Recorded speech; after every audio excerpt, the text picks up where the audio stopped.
சகோதர சகோதரிகளிடம் அனைவர் மீதும் ஏக இறைவனுடைய அமைதியும் கருணையும் உண்டாகட்டுமாக என்கிற உயரிய பிரார்த்தனைகளோடு தொடர்ச்சியாக 2 ஆண்டுகளுக்கு மேலாக பாலஸ்தீனத்தினுடைய காசா பகுதிகள் மேலே இஸ்ரேலிய ஆக்கிரமிப்பு ராணுவம் பாரிய இன அழிப்பு தாக்குதல்களை நடத்தியது நமக்கெல்லாம் தெரியும்.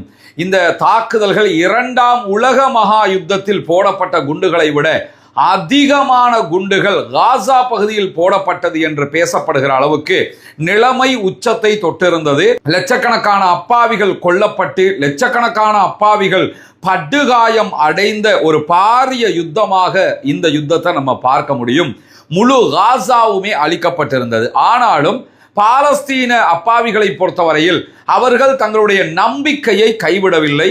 மீண்டெழுவோம், மீண்டும் எழுவோம் என்கிற அடிப்படையில் காசா மீண்டெழுந்து கொண்டிருக்கிறது, மீண்டும் எழுந்து கொண்டிருக்கிறது என்பதையும் நம்ம தொடர்ச்சியாக பார்க்க முடியும். இப்படியான ஒரு சூழல் இருக்கிற போது பாலஸ்தீனத்தின் காசாவினுடைய வரலாற்றில் ஒரு மாபெரும் திருப்பமாக இன்றைய நாளில் ஒரு முக்கியமான சம்பவம் நடந்திருக்கிறது. அது என்னன்னு சொன்னா, பாலஸ்தீனத்தை ஆண்டு வந்த பாலஸ்தீன விடுதலை அமைப்பினர் இன்றைய நாள் தங்களுடைய ஆட்சியை ஒப்படைப்பதாக அறிவித்திருக்கிறார்கள்.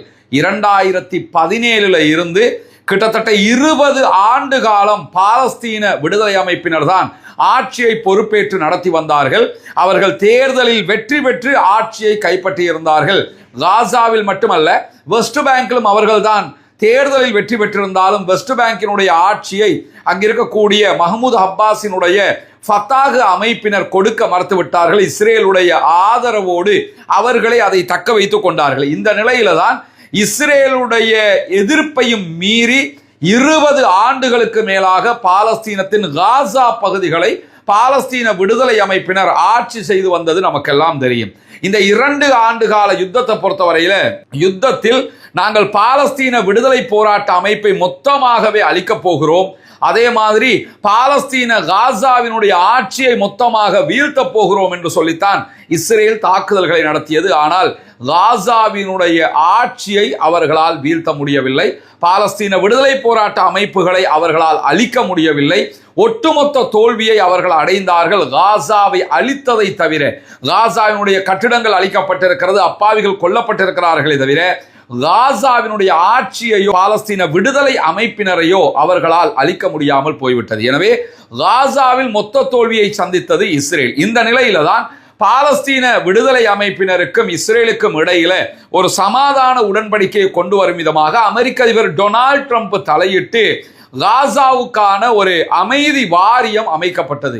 இந்த அமைதி வாரியத்தில் ஏற்படுத்தப்பட்ட நிபந்தனைகள் பிரகாரம் இருதரப்பும் ஒப்புக்கொண்ட அடிப்படையில் காசாவில் யுத்தத்தை நிறுத்துவது, காசாவை மீண்டும் டெவலப் பண்ணுவதற்காக, காசாவை மீண்டும் கட்டி எழுப்புவதற்காக அமைக்கப்பட்டிருக்கக்கூடிய அமைதி வாரியத்திடத்தில் பாலஸ்தீன விடுதலை அமைப்பினர் உள்நாட்டு ஆட்சியை ஒப்படைக்க வேண்டும். உள்நாட்டு அதிகாரத்தில் பாலஸ்தீன விடுதலை அமைப்பை சேர்ந்தவர்கள் இருக்கக்கூடாது என்பதுதான் அந்த ஒப்பந்தத்தினுடைய தீர்மானமாக இருந்தது.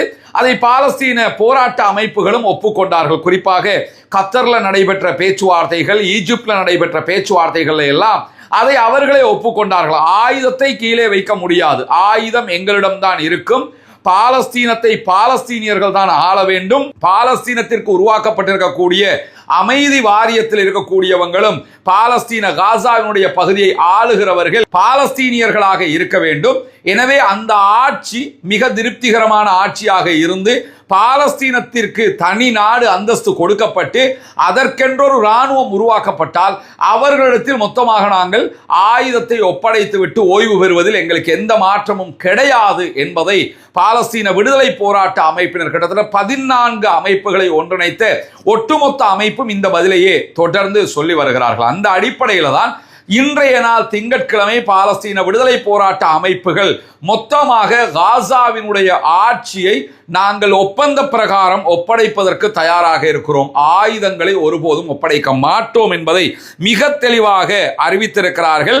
இதன் மூலமாக போரினால் பாதிக்கப்பட்டிருக்கக்கூடிய காசாவினுடைய பகுதிகளில் காசா அமைதி வாரியம் என்று அமைக்கப்பட்டிருக்கக்கூடிய அமைதி வாரியத்தின் தொழில்நுட்ப வல்லுநர்கள் குழு ஆட்சியை பொறுப்பேற்க இருக்கிறார்கள். இது 20 ஆண்டுகளுக்கு பிறகு காசாவில் இடம்பெற்றிருக்கக்கூடிய ஒரு மாபெரும் மாற்றமாக பார்க்கப்படுகிற அதே நேரம் பாலஸ்தீன விடுதலை போராட்ட அமைப்பினுடைய அரசாங்கத்தின் அவசர கால குழுவினுடைய தலைவராக செயல்பட்டு வந்த முகமது அல் பர்ரா அவர்கள் இன்றைக்கு ஊடகங்கள்ல பகிரங்கமாக பேசியிருக்கிறார். இந்த அறிவிப்பை விடுத்திருக்கிறார்.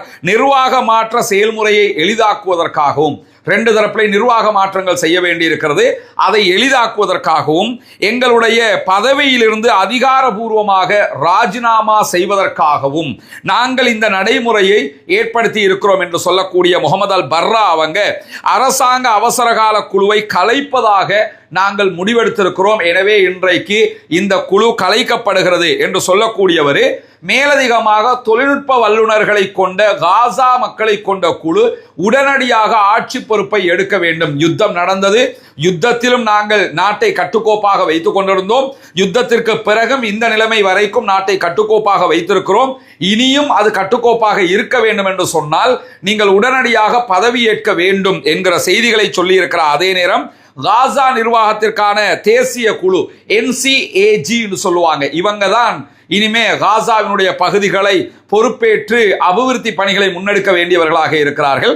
அந்த குழுவை பற்றி சொல்லுகிற நேரத்தில் தான் அவர்கள் விரைவாக பதவியேற்க வேண்டும் என்று சொல்லி பாலஸ்தீன விடுதலை அமைப்பின் அவசரகால ஆட்சிக்குழுவின் தலைவர் முகமது அல் பர்ரா அவர்கள் இந்த செய்திகளை தெரிவித்திருக்கிறது மட்டுமல்லாமல் தொடர்ந்து இஸ்ரேலிய ஆக்கிரமிப்பு ராணுவம் காசாவை முற்றுகையிடுவது அல்லது காசாவை ஆக்கிரமிப்பதை நிறுத்துவதற்காகவும் இன அழிப்பு யுத்தத்திற்கான எந்த ஒரு சாக்கு போக்குகளையும் இனிமேல் இஸ்ரேல் சொல்லாமல் இருக்க வேண்டும் என்பதற்காகவும் காசாவினுடைய பகுதிகளினுடைய பொறுப்பை இனி ஏற்கப் போவதில்லை என்ற புதிய நடைமுறையை நாங்கள் ஏற்படுத்தி இருக்கிறோம் என்று சொல்லி இருக்கிறார்கள். சுருக்கமாக சொல்ல போனா காசாவில் பாலஸ்தீன விடுதலை அமைப்பினர் தானே ஆட்சியில் இருக்கிறாங்க, எனவே நாங்க யுத்தம் பண்ணிக்கிட்டு இருக்கிறோம், அதனாலதான் அட்டாக் பண்றோம் இந்த நிமிஷம் வரைக்கும் இஸ்ரேல் சொல்றாங்க.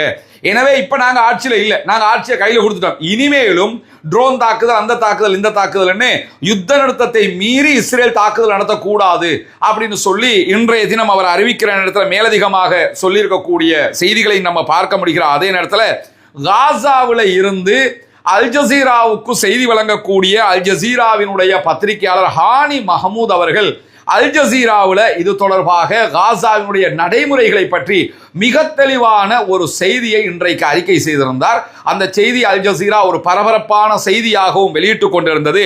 ஹானி மஹமூத் அவங்க இது தொடர்பாக பேசுகிற நேரத்தில் என்ன சொன்னார்னு கேட்டா, பாலஸ்தீன விடுதலை போராட்ட அமைப்பினுடைய இந்த அறிவிப்புங்கிறது அரசியல் ரீதியாக மிக மிக முக்கியத்துவம் வாய்ந்த ஒன்றாக பார்க்கப்படுகிறது.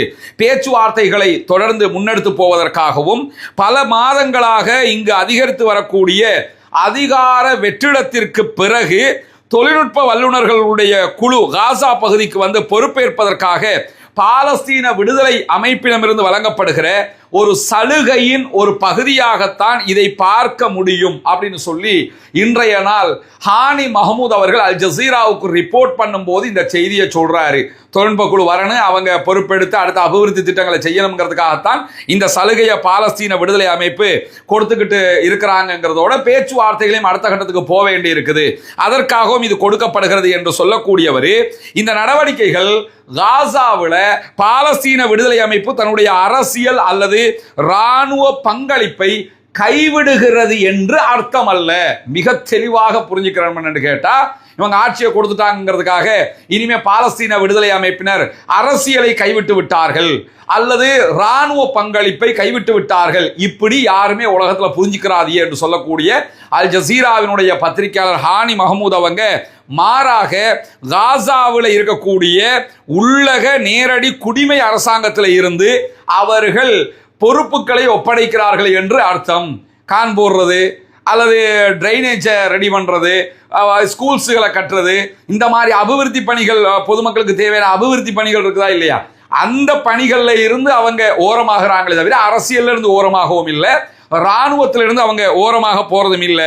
பாலஸ்தீன விடுதலை அமைப்பினுடைய இந்த அறிவிப்புக்கு பிறகு NCAG-னுடைய அதாவது தேசிய கவுன்சில் இருக்குதா இல்லையா, பாலஸ்தீன நாட்டினுடைய இந்த காசாவினுடைய அபிவிருத்தி பணிகளுக்காக டொனால்ட் ட்ரம்பினுடைய கூட்டமைப்பில் உருவாக்கப்பட்ட அந்த அமைப்பினுடைய தலைவர் இதை வரவேற்றிருக்கிறார் என்கிற செய்திகளும் சொல்லப்படுகிற அதே நேரத்தில் முற்றுகையிடப்பட்டிருக்கக்கூடிய காசாவினுடைய பகுதிக்குள் நுழைவதற்கு இதுவரைக்கும் இந்த காசா அமைதி வாரியத்தினுடைய நிர்வாகத்திற்கு இஸ்ரேல் தடை விதித்துக் கொண்டு வந்தது.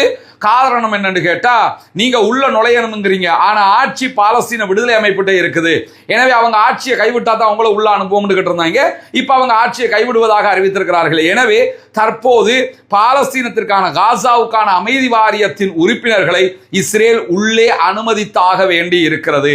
அபிவிருத்தி பணிகளை தொடர்வதற்கான வாய்ப்புகளை அவர்கள் கொடுக்க வேண்டிய நிலைமைக்கு அவர்கள் தள்ளப்பட்டிருக்கிறார்கள் என்கிற ஒரு செய்தியை இந்த இடத்துல நம்ம புரிஞ்சுக்கிறோம். அதே நேரத்தில் ஆக்கிரமிக்கப்பட்டிருக்கக்கூடிய மேற்கு கரையை கட்டுப்படுத்தக்கூடிய பாலஸ்தீனத்தினுடைய ஃபத்தாஹ் அமைப்பினரும் நேரடியாக காசாவை ஆளுவதை நாங்கள் ஏற்றுக்கொள்ள முடியாது என்று சொல்லி இஸ்ரேல் மீண்டும் மீண்டும் அறிவித்துக் கொண்டிருக்கிறது. எனவேதான் ஃபத்தாஹ் உள்ள வந்து ஆட்சி பண்ணவும் முடியாதுன்னும் போது அப்ப தொழில்நுட்ப குழு வந்து ஆட்சி பண்ணட்டும், ஆனா அவங்க பலஸ்டைன் மக்களாக இருக்கணும் என்கிற நிபந்தனை அடிப்படையில் தற்போது பாலஸ்தீன விடுதலை அமைப்பினர் இந்த வாய்ப்பை கொடுத்திருக்கிறார்கள் என்பது மட்டும்தான் இங்கே நடந்திருக்கிறது. தவிர இதை வச்சுக்கிட்டு கொஞ்சம் பேர் கிளம்பி வருவாங்க, இப்ப பாத்தியலா இப்ப பாலஸ்தீன விடுதலை அமைப்புக்கு ஆட்சியெல்லாம் கிடையாது என்று யாராவது சொன்னால் ஒன்றை புரிந்து கொள்ளுங்கள், அது அவங்களோட மன திருப்திக்கு சொல்லிக்கிறாங்க அர்த்தம்.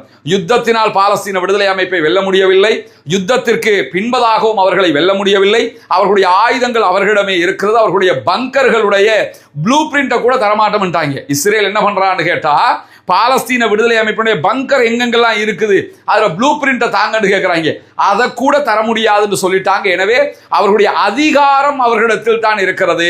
அரசியல் ரீதியாக உள்ளக அபிவிருத்தி பணிகளுக்கான வாய்ப்பை மட்டும் இந்த குழுவிடத்தில் ஒப்படைத்திருக்கிறார்கள் என்பது இன்றைக்கு வெளியாக இருக்கக்கூடிய மிக முக்கியமான செய்தியாக இருப்பதை நம்ம பார்க்க முடியும்.